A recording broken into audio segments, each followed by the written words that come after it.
నమస్కారం. మీ రాశి ఫలాలు ఛానల్కి స్వాగతం. ఈరోజు మీనరాశి వారికి ఎలా ఉందో తెలుసుకుందాం. ఈ రాశివారు ఈరోజు ఎవరి దగ్గరైనా అప్పు తీసుకోవాలని ఆలోచిస్తుంటే ఆ రుణాన్ని సులభంగా పొందొచ్చు. ఈరోజు మీరు కొన్ని వృత్తిపరమైన సమస్యల వల్ల ఇబ్బంది పడొచ్చు.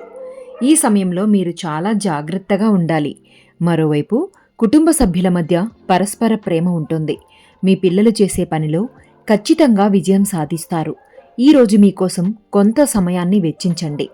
ఈరోజు మీకు 63% వరకు అదృష్టం లభిస్తుంది. ఈరోజు రావి చెట్టు కింద దీపం వెలిగించాలి. ఇలా మీ రాశి గురించి ముందే మీకు తెలియాలి అంటే మీ రాశి ఫలాలు ఛానల్ని సబ్స్క్రైబ్ చేసుకోండి. అదేవిధంగా మీ శ్రేయోభిలాషలకు షేర్ చేయండి. ఈ వీడియో మీకు నచ్చితే లైక్ చేయండి. నమస్కారం.